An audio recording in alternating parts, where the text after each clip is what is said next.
Hey everybody, welcome to episode 78 WP Roundtable. My name is Kyle from Jackson, Michigan. Happy to be here with a great guest. Thanks a lot for tuning in.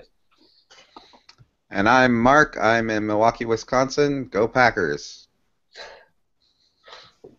And I'm Jason Crawford, coming to you from Medellin, Colombia. And tonight's guest is Tom Greever. Tom is with Bitovi, and he has just written a new book called Articulating Design Decisions. I've been reading it, haven't finished it, but we're going to discuss a couple of chapters of it today, hopefully. And I think this is really going to be a great interview, and we're going to learn some things. So, Tom, you want to introduce yourself? Sure, yeah, thanks for having me, guys. Like you said, my name is Tom. I'm the UX director at Bitovi. We are a JavaScript and UX design consulting shop, so we do all front-end development, design and development. Prior to joining Bitovi, I did freelance work, and I would say easily a majority of the work that I did as a freelancer was in WordPress. So I've been designing websites and web interfaces and application interfaces for a long, long time now, and managed a bunch of different teams. And this book is sort of a collection of my experiences and values as a designer. Well, that's awesome. So before we go any further, we're going to go ahead and jump into the picks of the week. And mine is actually printed right here. It's not the chicken, although my Pajito is pretty cool. It's the SEO table from Search Engine Land. And they say you can print it, so I went ahead and printed a poster-sized one for me to point to clients and say, you figure this out or leave me alone, so that I don't have to manage with all those issues that Tom talks about in his book. But you can get it at Search Engine Land or selnd.com/SEO table, and I really like it. It's cool. Awesome. So I've got a quick pick of the week. This is really special. It's so cool and so special and unique and exclusive that there isn't a public URL for it on the web. So if you want backstage passes to Michael Bolton, you need to email Marc Benzakein right now. Actually, or if you want access to a closed beta for an awesome new desktop server plugin that's for those who are familiar with WP CLI and running command line scripts for their local installs, does some pretty unique stuff. That's about all I can say because it's super secret and awesome.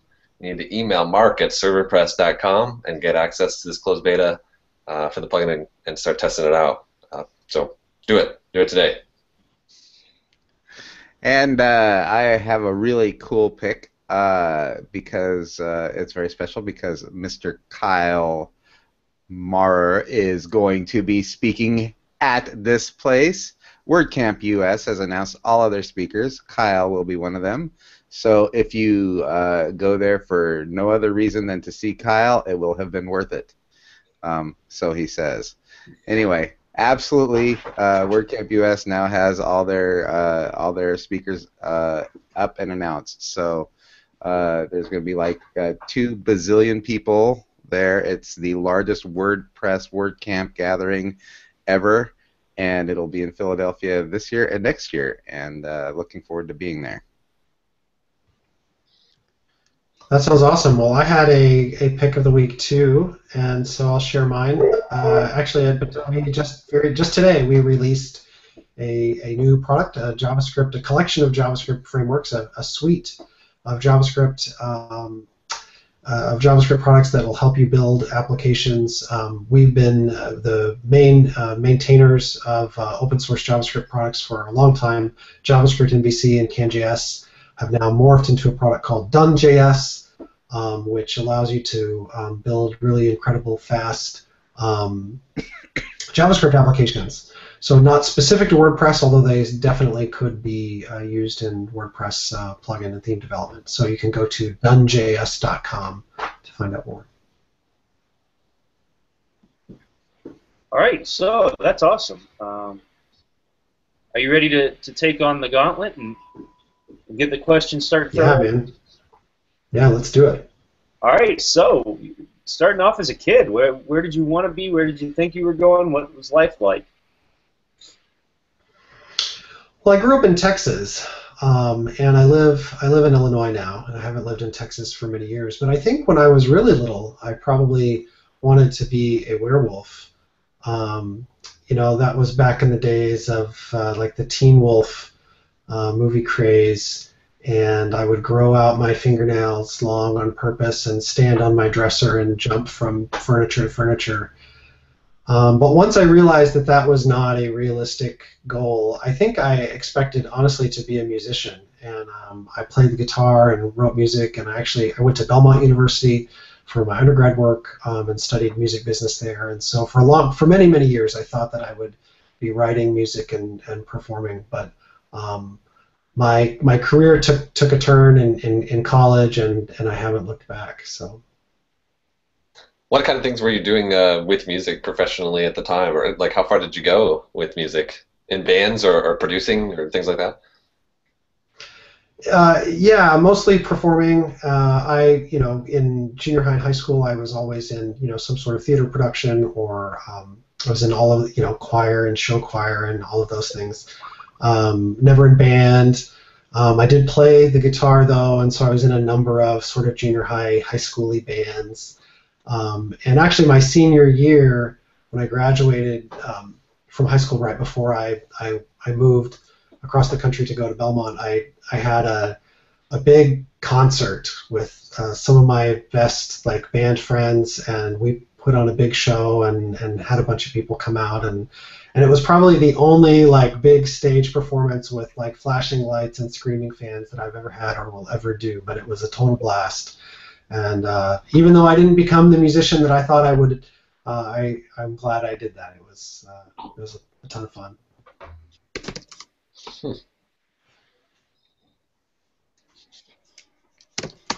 So then, after you decided that werewolfery and bandery were not going to be part of your life as much, I mean, what was the thing that just made you say, "Hey, this is where I want to go"? Yeah, so I mentioned I went to Belmont University in Nashville, Tennessee, which is a big music school, and it's right on Music Row. And I was studying music business, not music. But I think I came from a relatively small town for Texas, and I think I grew up kind of believing that I was a really, really great musician, and because I was from a smaller area, and so then moving to Nashville and seeing all of the talent that was there. There are people in Nashville who are seriously talented that cannot get a record deal. And after kind of working and interning in that industry for a little while, I was very quickly I think I want some of these other talented people to actually get the role that I think I should occupy, because it was obvious to me that wasn't really the best fit. And so around the same time, because I was a business major, with a focus on music, I was taking a lot of business classes, marketing and advertising, and I ended up in some internships where I was doing marketing work. And my very first job out of college, I was working in sort of a marketing role, because that's where a lot of the web design and UX stuff sort of sat at the time. We didn't call it that back then. But so I kind of started out in these corporate marketing departments doing marketing and web design and print ads and logos and stuff.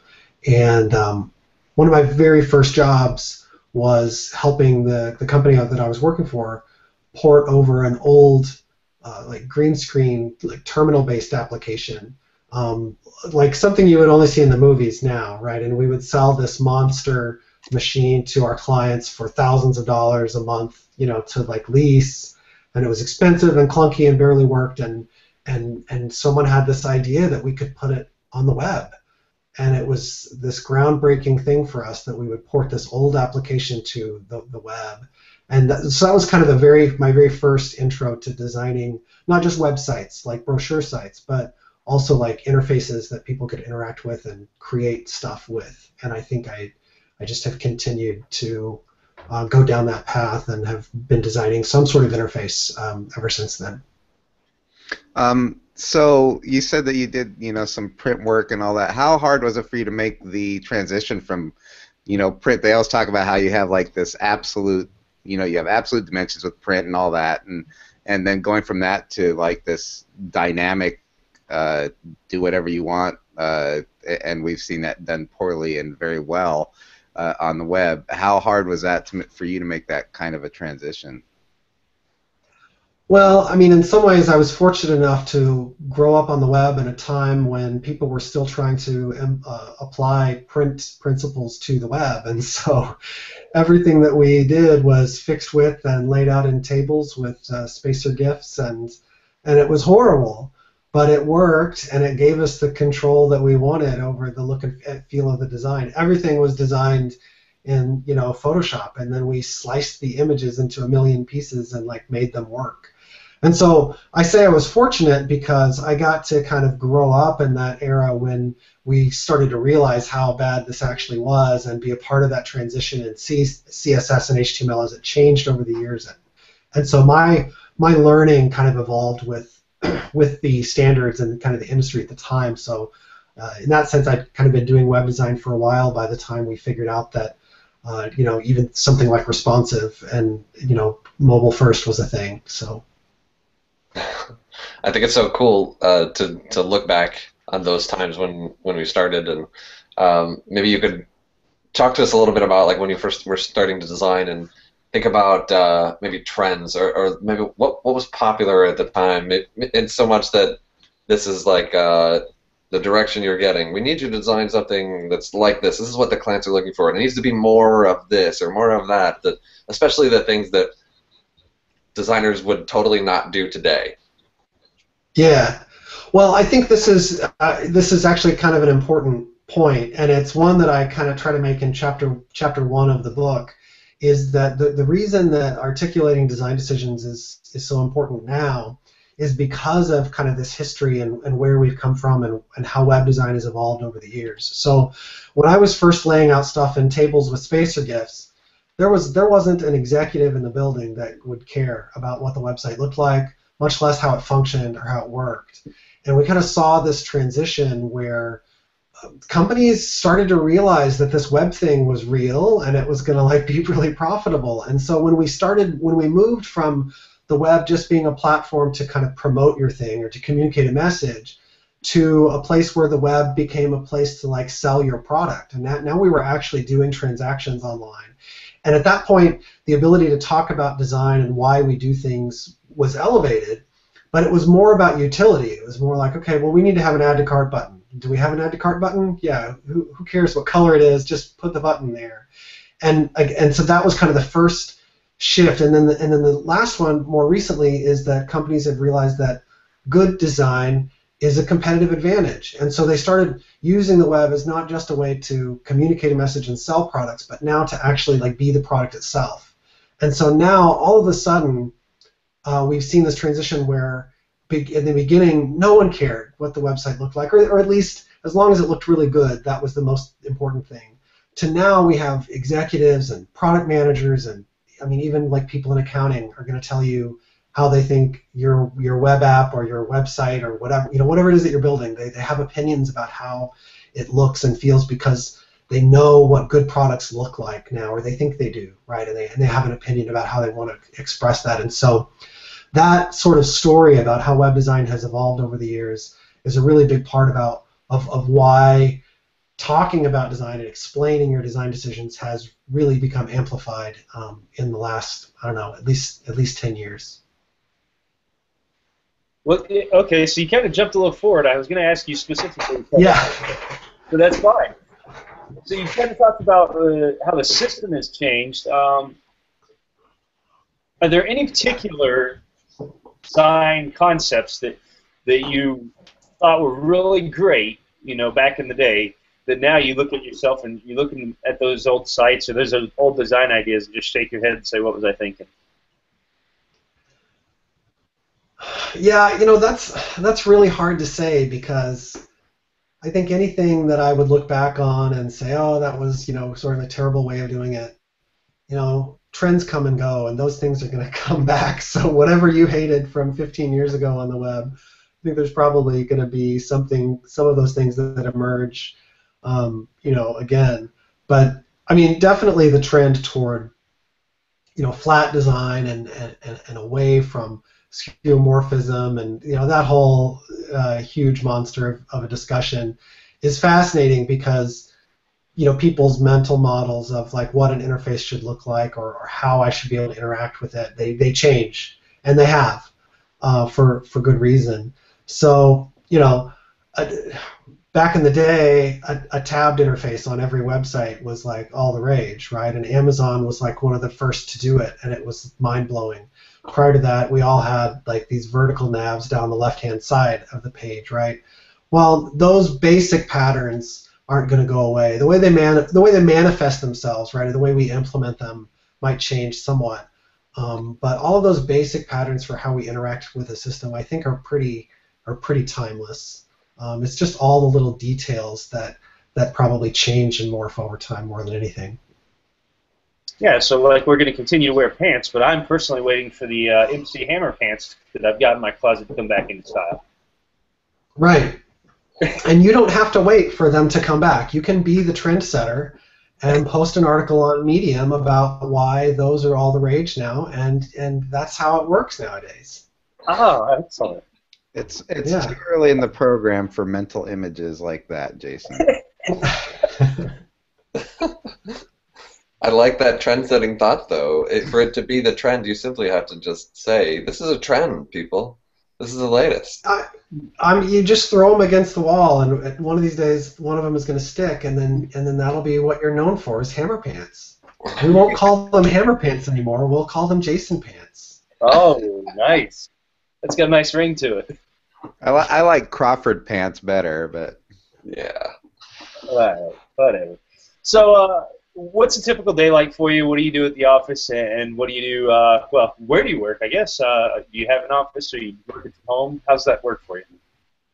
Yeah, Bitovi is a distributed company, so we don't have an office anywhere. Actually, we don't have a physical place that we can go to. Everyone works from home. Nearly everyone is in the U.S. We have some people in Canada and a few people overseas, but we all work from home. I have a small office actually in a separate building behind my house because I have small children, and so in order to work from home and maintain my own sanity, I have to kind of be in a separate physical structure from the rest of the family during the day. But I sit right here in front of this blue wall, and I create awesome stuff for really great clients, and we do UX consulting, and I design stuff in Axure and in the browser and sometimes in Photoshop, and we try to solve problems for people and express those in a visual way, and then we work with our front-end developers to make them happen. So, what are some of your favorite and least favorite parts of your job currently?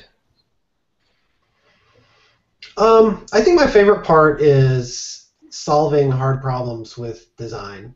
I think I love the challenge of waking up every day and talking to a business who has, a particular set of problems, some of which are pretty common, whether it's, conversion or, some sort of e-commerce flow that's not working exactly right. I love to be able to help them kind of look at the options and the patterns and the data and kind of analyze them and figure out what the right solutions are, and then see those solutions, out in the wild, right? Actually making a difference. That's probably my favorite part.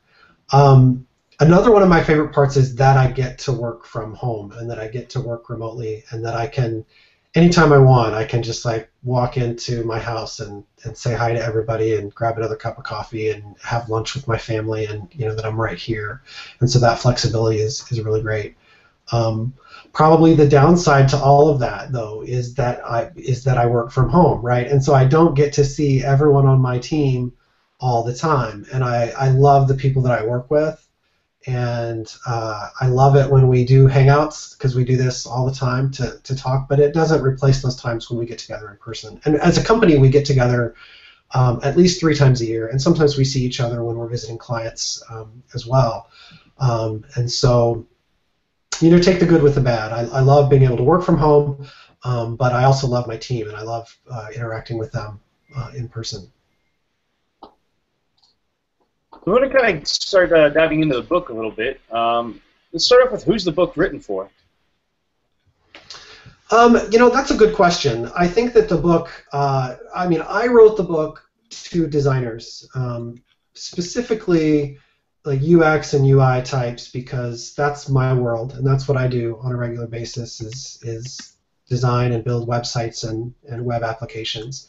However, there are a lot of people in kind of the product and web design cycle that can and do really benefit from the book. Developers equally have told me that they really enjoyed and saw a lot of themselves in the book, and that they were able to apply the principles as well, and product owners and project managers too. So I've even had people that work in completely different industries tell me that the book was relevant for them, because the book it's really a communications book, but specifically geared towards web and app design and development. And so in that sense, anyone that's kind of involved in that process, anybody that finds themselves having to kind of tell someone else why they think the design should be one way or another, I think can find value in it. Well, I'll tell you, while I was reading it, I wanted to think of the most absurd relationship I could come up with where I actually implemented these principles in my life. And the furthest thing from design and the craziest I could come up with was having to argue to a bunch of commanders in Afghanistan with orders coming down from like Congress on how we acquire water. And I'll tell you, a lot of these principles that you discuss were very relevant. So I think it would be applicable to anybody who has meetings. Right, sure. I mean, in that sense, anybody who has to deal with other people, which is, I think, pretty much everyone. And, I don't want to gloss over it as if it's like a generic book, because all the examples and kind of the principles that I talk about are specific to design. But it's true that you could overlay this kind of on some other areas in the world or other relationships, and they would be equally valuable. Some of the examples that I give in the book are from my kids, and watching my kids work together and watching them figure out how to talk to each other. And it's amazing how much you can learn from watching children. And I say this in the book, there's no adults. There's only like older, like grown-up kids, right? And we all have to kind of learn to get along and talk and build stuff together, which is ultimately the goal. I almost thought about throwing that quote in here, so I'm glad you brought it in. If you were to give somebody that just randomly asked you a question, what can I expect to be able to accomplish after reading this book? Would you be able to give them a good short answer on that? Elevator speech, I guess? Yeah, I think that I worked really hard to make sure that the book provides some really simple to remember, actionable things that you can do right away. So my expectation is that you'd be able to read the book and immediately apply what you've learned. That there's stuff in here that, whether it's an acrostic or a principle or a suggestion for a way of talking. For example, I talk about leading with a yes. I talk about the concept of the ideal response, and in each letter of the word ideal stands for a different part of your response. I think you can remember those things and apply them in a meeting, so that in the very next meeting that you go to after reading my book, my expectation is that you'll be able to like call to memory some of these principles and apply them. Maybe not perfectly the first time, right? But I think having them top of mind is maybe more important than anything else.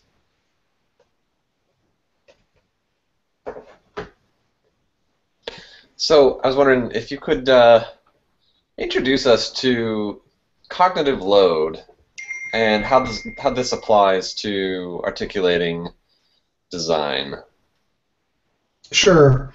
Yeah. In UX, we talk a lot about the cognitive load of our users, right? Where like one of our points is to one of the problems we're trying to solve is to reduce friction in the flow of an application or website. We want to be sure they can get from point A to point B flawlessly without having to think about it, right? That it should be obvious, and they should be able to accomplish these tasks. And so the case that I make in the book is that we have to apply this same kind of thinking to our meeting with stakeholders and developers and managers, because we've got to we've got to reduce our own cognitive load in order to communicate effectively. Like we need to focus on communication and not focus so much on the tools that we're using in a meeting or exactly like how to explain stuff. We should be prepared. And likewise, we need to remove the distractions that can get in the way for our clients and our stakeholders and reduce their cognitive load as well so that they can focus on the task. And just the same way that we want our users to focus on the task of using the application, we need our stakeholders to focus on the task of approving our designs. Right, that their brain has to be freed up to really focus on what we're saying, and so that they can provide effective feedback for us. And that if we don't do that effectively, that's going to kind of derail the meeting, maybe even before it gets started. You gave several examples in the book. Would you mind sharing an example here of what kind of distractions and how do you reduce that cognitive load in that meeting with that stakeholder or client? Yeah, I mean, a distraction is going to be anything that causes them to not focus on the real purpose of the meeting. Usually, that purpose is just to get approval for our designs for the thing that we want to build. Sometimes it may be more specific than that. So anything that's going to prevent you from having the conversation that you need to have is considered a distraction. The most common one that I see all the time is the use of placeholder content, like lorem ipsum copy or placeholder stock images. I can't tell you how many times I've had clients be distracted by the Ipsum copy in a mock-up that I made. I actually had a stakeholder in one meeting stop and read the Ipsum copy out loud in the room because she had studied Latin in college and she was really confused about why she didn't understand the copy. I've had clients. I did work for a diesel engine manufacturer once, and I had put together this mock-up, and the hero image that I chose happened to be a diesel engine part that was like discontinued. And this guy was so distracted. Oh, that's not the part we would use. We would use this one, and it just opened up this whole discussion about what images we should use, and that wasn't even the purpose of the meeting, right? And so I think we have to work really hard to figure out what these distractions are going to be before they happen and remove them from the equation. And if you have a meeting where the same distraction comes up more than once, then you're doing it wrong. You need to go find that distraction and remove it so that you don't have these problems. And you mentioned also the overuse of data as far as your cognitive load and how that can turn into a distraction. Can you kind of discuss how and why that works? Yeah, data is an interesting one because. So I want to preface this by saying we absolutely should use data to support all of our design decisions. In fact, I would say the majority of designers don't do this enough. And so I would never want to create a recommendation that at all suggests we shouldn't use data. However, I will say that data is sort of like the golden ticket to getting your designs approved. It's like it can create a situation where everyone believes there's nothing to discuss because it's the most scientific way that we have of showing that our design decisions are correct or the right way to go. Now the problem with data is that we could be measuring the wrong thing, right? We could be measuring the right thing in the wrong way. Data will tell us what our users are doing, but they don't really tell us why. So there are kind of all these issues with data, and despite the fact that we believe data to be purely objective, there is a degree of subjectivity to it, and two different people can look at the same set of data and arrive at different conclusions about what the right design choice is. And so I always caution people to definitely have data, use data more probably than you are now. You should be doing usability testing and looking at your analytics, and your decisions should be based on and informed by that data. But it's too dangerous to walk into a meeting and slap a spreadsheet down on the table and walk out, right? You create the sense that there's nothing to discuss. And I think our stakeholders and our clients need to be involved in our design decisions more deeply than that. So I always encourage people to have that data ready. And if you get to a place where you feel like you need it to explain your decision or to make your case, then by all means, pull it out. You just don't want to create a scenario where it seems like a shut and closed case. Well, and I would think that too much data, people get overwhelmed with too much data too, especially if it's not relevant, right? Or to their way of thinking, not relevant to their way of thinking. Yeah, well, yeah, and that's where, I mean, go back to reducing cognitive load, right? You may have a person whose personality is, they don't connect with spreadsheets, right? They're not going to see the value in the numbers. And so if there's people like that that are more visual, then that's maybe not going to be effective with them anyway. So we really have to consider who we're presenting to. So you talk about anticipating reactions. So what do you mean by this when you're talking about the book, anticipating the reactions? Yeah, that is mostly just about being prepared going into a meeting. I think too often we have so much confidence in our design and believe that it's the right way to go that we think that our designs will just speak for themselves and we can just put them up on the wall or whatever, and that our stakeholders will just agree and move on. But that rarely works, right? I mean, I think we all have had enough of those experiences probably. So anticipating those reactions is just about going through your designs and being thoughtful about how you want to talk about them, right? Knowing what those pain points are going to be in advance. Remembering the things that the client asked you to change. I didn't change it because of this, right? I tried it and it didn't work as well as this other way. I mean, I always, and the importance of the meeting will help you determine how much time you need to prepare, right? If you've got a meeting with 10 people, including the CEO, you might need a week to get ready, right? And you might have to practice it a lot. If you have a daily stand-up with your team where you're just kind of going over yesterday's highlights, then even in that case, I say you need to be prepared to defend your decisions. You need to spend, maybe even just 5 or 10 minutes jotting down a list of what you did and why. And I think being prepared like that goes a long way towards making sure that you're articulate. Practicing beforehand and talking it out is going to reveal a lot of your own motivations for why you did what you did, and that's the ammunition, that's the information that you need to be able to talk to other people about it. And practicing it, anticipating it, is a really important step in that process. I also wanted to ask you one more question on this chapter, because you said you covered 2 chapters with us.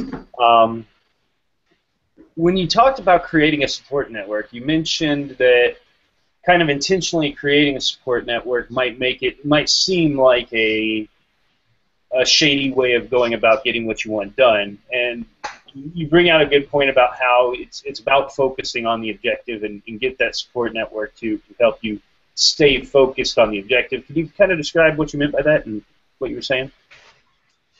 Yeah, I mean, the concept of building a support network is just about realizing that there are other people who are around to help you be successful.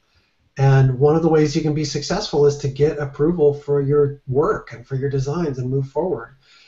And obviously every team is going to be a little bit different, and especially if you're freelance working remotely, there may be fewer opportunities to do this. But I always encourage people to be intentional about seeking out other people in the company, on your team, maybe in another department, that have valuable insights that other people maybe in the company respect, and bringing them to your meetings, bringing them into these conversations, so that it's not just the lone designer off on an island shouting out to everyone else, hey, here's what we should do, and then when everyone disagrees with you, you have nothing to say other than, well, I disagree and I'm the designer, right? You need other smart people to back you up. And I think in America, we tend to be kind of prideful about this, and we want to be kind of self-made and to believe that we can kind of create this stuff on our own sometimes. And I think that's especially true when you're an individual designer making something as opposed to a whole team kind of collaborating on it. I lived in China for several years, and in China, they have the concept of guanxi, where people are just expected to help each other, right? You have a guy who says, hey, will you come be the photographer at my wedding? And you do it, even if he's just the friend of a friend, because you know that he's going to help you someday too. And I remember when we were living there, we used to joke about, oh yeah, that's a Chinese concept. We don't have guanxi in America. And culture and Western culture, but we do. We just don't talk about it as much, and it's a lot more subtle. And I guess my point with building a support network is that, like, it's okay to talk about this. Like, people get it. People understand that I need help from you and you need help from me.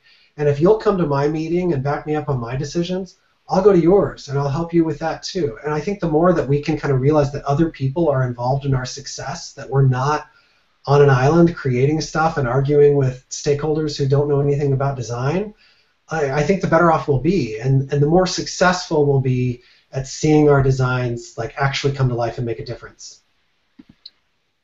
That's beautiful. I really love how you brought in your experience in China there.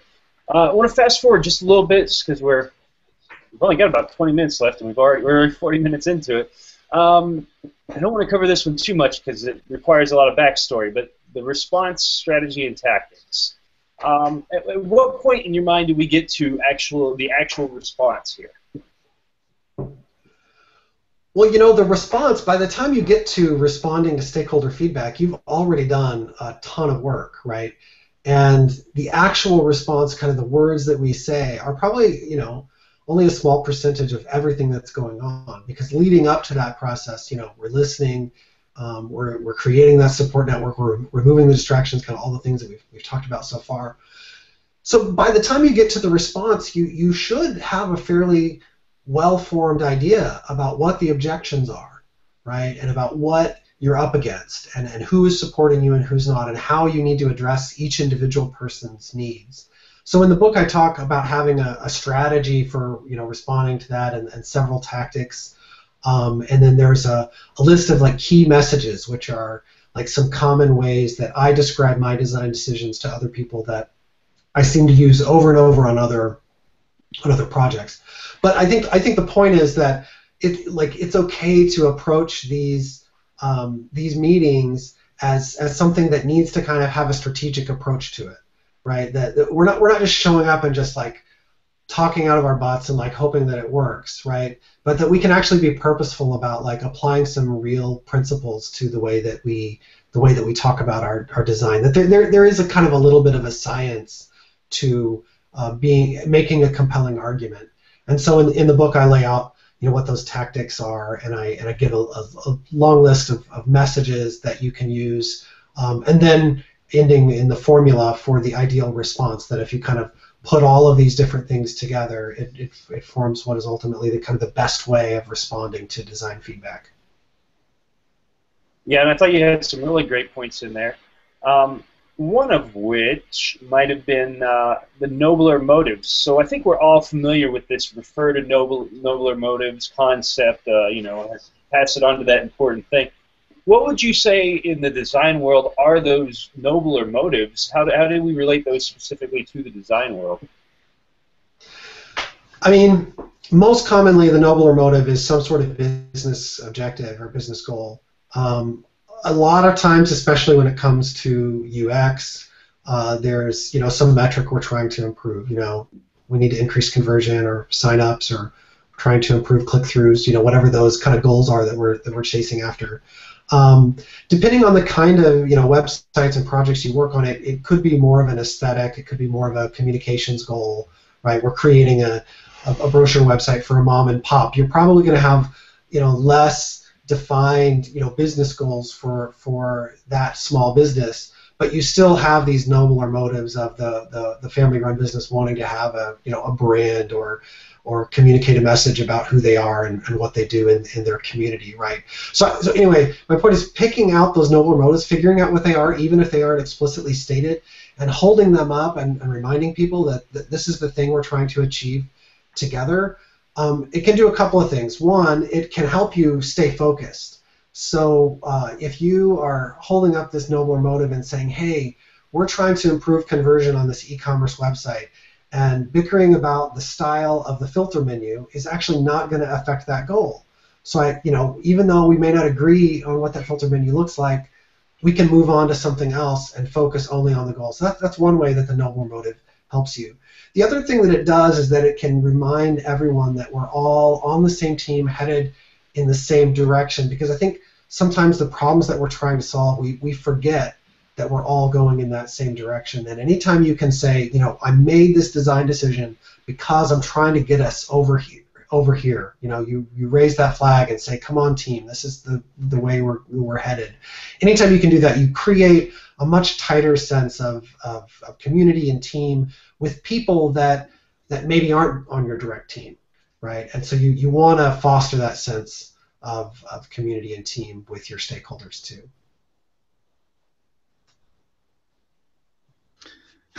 So you decided to write a book. What exactly motivated you to do that? Where did that come from? Yeah, so the story, I mean, the book itself was a conference talk before it was a book. So I live close to St. Louis, Missouri, and I was submitting several talks for a design conference in St. Louis, and I submitted 4 different talks, and articulating design decisions was one of them. And it's interesting because of all the talks I submitted, this one was like the least interesting to me. It was the one I didn't want to do, but it was kind of just an idea that I had that I just put out there, and it was the one that they chose. And so while I was kind of less enthused about it, and I think it was because this is something I do every day. This is more than 50% of my job is explaining design decisions to people, is helping our team talk to our clients and stakeholders. And I think it just seemed like such a boring, everyday thing that I couldn't possibly see how other people would find interest in it. So I gave that talk in St. Louis, and then I was invited to come to another talk in Indianapolis. And O'Reilly, who published the book, was in Indianapolis, and the reception to this talk every time I've given it has been really, really good, and a lot of designers appreciate just how practical it is, that there's like actionable stuff that you can kind of do right away, and O'Reilly asked me if I could kind of take that and expand it into a book, and so that's what I did. It was a little crazy. It was a ton of hard work to try to. Basically, what I had to do was kind of look at my career and look at my process and workflow and our team and kind of how we work and figure out how to write that down. And it was a very introspective, difficult process. But I think the result, or I hope the result, is something that will help other people both avoid maybe mistakes that I made early on in my career, or hopefully help them be more successful as designers. It's too common for designers to be really, really talented when it comes to creating design and art, but when it comes to getting approval from the people that matter the most, the people that are paying our bills, or the people that are going to determine whether or not our project is even launched publicly, we sometimes fall short. And I want to help those designers move from being just a good designer that can create cool stuff to being a great designer that can not only create cool stuff, but can also communicate to other people about why it's so good. And I think that's where the value of the book comes in, is providing some pretty simple ways of improving your communication skills that I think make you a better designer. It's really interesting, Tom, when you talk about that, the submitting a talk for the topic that didn't interest you. So I guess I've got two questions. The first one, kind of quick. What are some of the other topics that you submitted that weren't accepted like this, that you thought, oh, it would be so much more interesting, I want to do a talk on this or on that? Yeah, so to be honest, I don't even remember, and I have since looked back to try to see if I could find a copy of my proposals, but I couldn't find it. I know that they were on things like design patterns or CSS, and I'm sure one of them thought it was about mobile first or something, and I think that looking back on it, I didn't realize. So this is maybe just another piece of like small advice for submitting a conference talk, or for building into other people, helping. How do you help other people? How do you move from a place of like just being a person who makes stuff to actually being like a leader and providing value in other areas for other people that might need your help. And I think I realized in the process of giving this talk several times now and writing the book that when you find something that you do so much that it becomes almost kind of boring and maybe mundane to you, that's a good sign that you have value to provide to someone else. That there may be someone else who doesn't know how to do that quite as well that could really benefit from you being able to teach them how to do it. But it's really hard to look at those things that we do every day and analyze them enough that you'll be able to explain them to someone else. And I think that's what I learned in this process. The thing that seemed kind of boring and everyday to me was actually really, really valuable to a lot of people that maybe couldn't do it as well. And so it was a hard process of working through that. But I realized that I didn't really answer your question because I can't remember what those proposals were about. No, that's okay, because that kind of was my follow-up question. I found it very interesting, the thought that you threw in this thing that didn't really expect it to be that interesting to people, or it wasn't your favorite, but maybe some people would like it. And then, lo and behold, that was the one that was selected. That was the one that was very well received. That was the one that resulted in a publishing company approaching you about writing a book and expanding the topic. Now it's kind of a big deal. So that it's just one of those interesting things to think about. And I can even look back and think that I've had similar experiences where I look at just parts of my business. Some parts of my business I find challenging, and other parts are running pretty smoothly, and they're kind of boring to me. But they're not a problem. Those are running smoothly. The truth is, those tend to sometimes be good areas to look at and scrutinize as opportunities for talking more at events, because you're obviously onto something. You have something to say. You're doing something right. So just one of those cool things.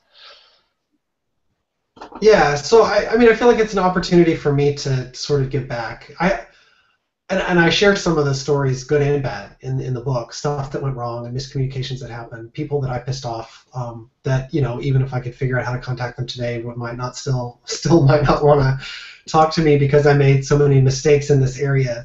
But this is an opportunity for me to just kind of give back and be like, I want you guys to hopefully learn and be better, and we can all grow together. And the thing I love about this, and that it has kind of turned into a big deal, is that people share their stories with me, and the stuff that I have said in the book and talked about my own experiences are validating other people's experiences too. And people come up to me, after conferences, or I'll get an email or a Twitter message, and people say, "Oh wow, I put this into practice, and it was the best stakeholder meeting I've ever had." Or people will come up to me after a conference and say, "Oh man, I can't tell you how many times I've experienced some of the stuff you talk about."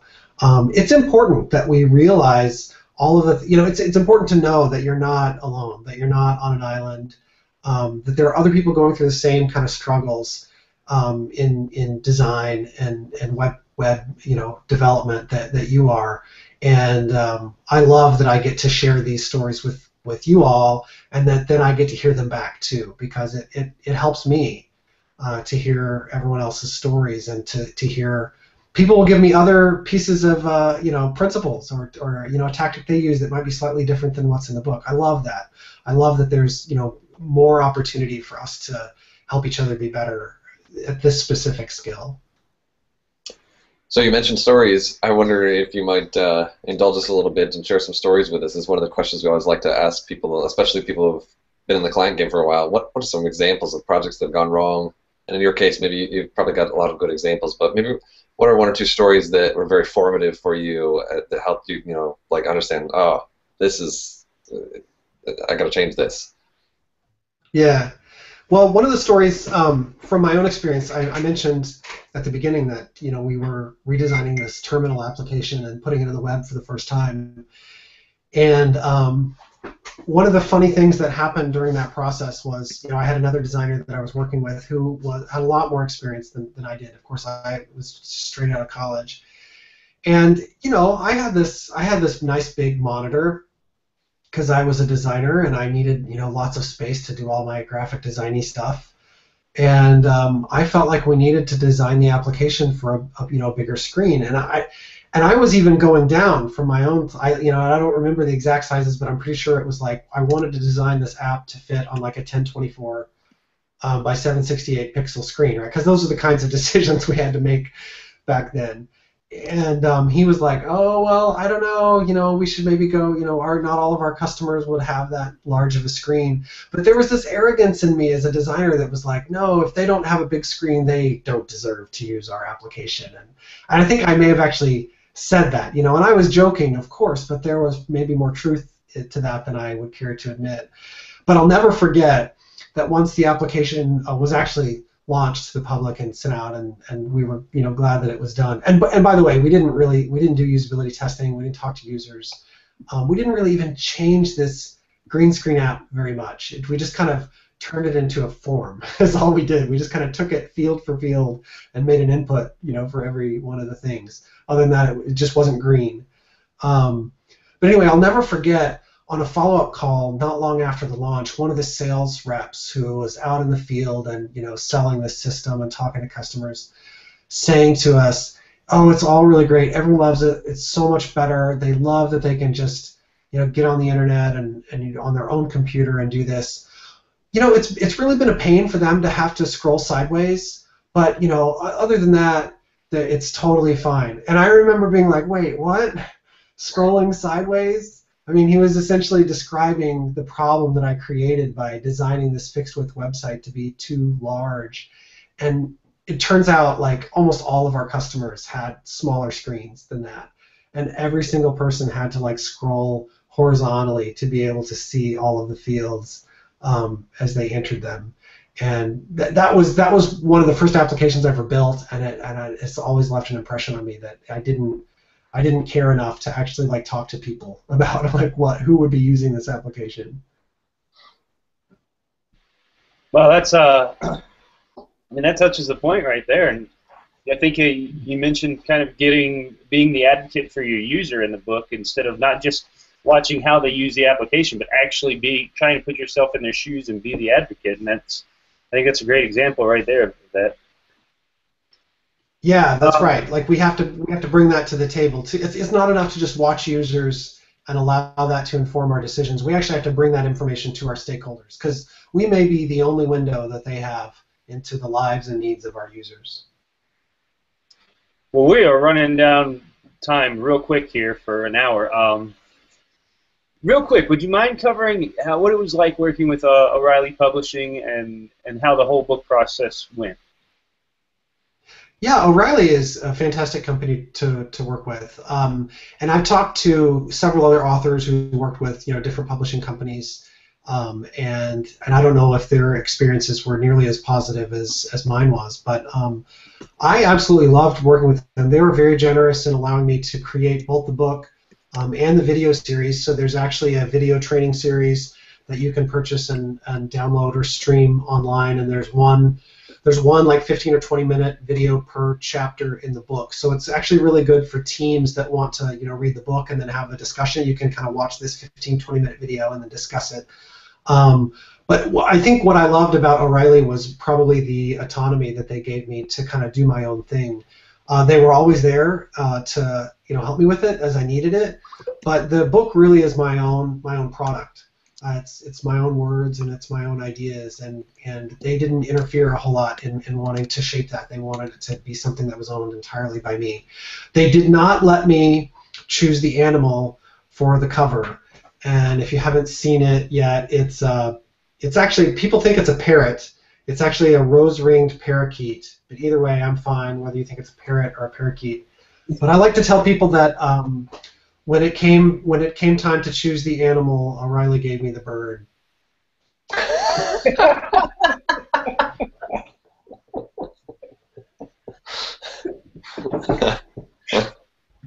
That's pretty funny.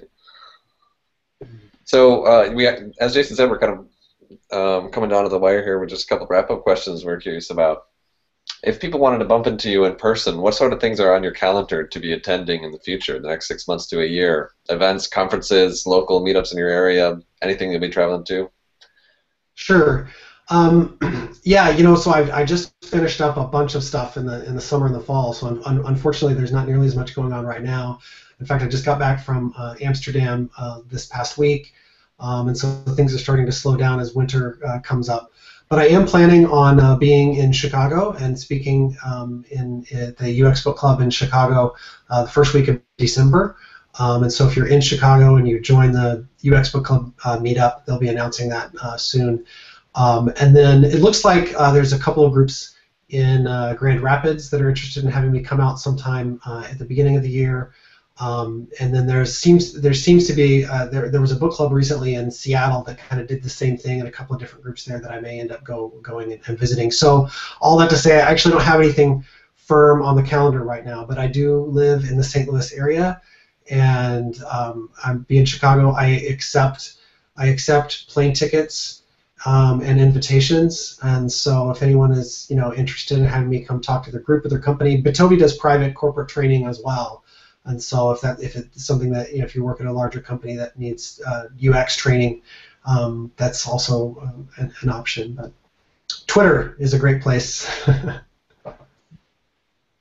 Can you recommend any great guests for us to ask to come on the show?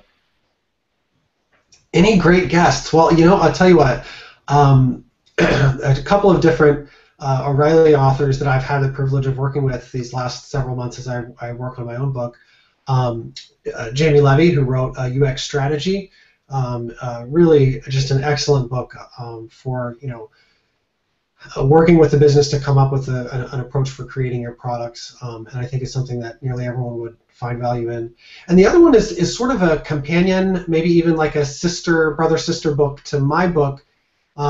Adam Connor and Aaron Azari wrote a book called Discussing Design, and it actually comes at this similar topic to mine, but from kind of a different angle. And they have, a lot of similar ideas for how to incorporate a better way of talking about design within your organization. Whereas my book is geared more specifically towards talking to stakeholders and other non-designers that might be involved in the discussion. Discussing Design centers more around the team, and the team coming to an agreement and an approach on how they're going to discuss design on a regular basis. And so two completely different books with different approaches that kind of have a lot of similar threads that go through them. So I often recommend Discussing Design to people that find my book useful, because that book is equally valuable for this topic. All right, so I think the last two questions I've got for you are: where can people get the book, and is there anything else you want us to know? Well, you can get the book just about anywhere. Amazon is probably the most likely place. You can buy it on O'Reilly.com as well, and it's also available at Walmart and Target. So if you want to pick it up there, feel free. But let me know, because I don't know anyone who bought it at Target yet. It seems funny to me that Target is carrying it. But please, get the book, post a review on Amazon, send me a message on Twitter. I don't know if there's anything else that I want you guys to know other than that I genuinely love hearing from other people about how either how the book has helped them or other experiences that they've had that are similar to mine. Because as I go and as I talk to other people in other groups and as I share kind of the knowledge that's in the book, it's always useful for me to have more examples and more stories to share. And so I would love to hear from you. Please, follow me on Twitter, send me a message, and let me know what you think. Excellent. Well, Tom, thanks for joining us. I think I really gained a lot of perspective and ideas from just this chat alone, building on the what's in the book, and hopefully our viewers will as well. And thanks again for coming on. Hey, thanks for having me. It was fun. Thanks, Tom. Thanks a lot, Tom. I took a lot away from this as well, and I really appreciate your time.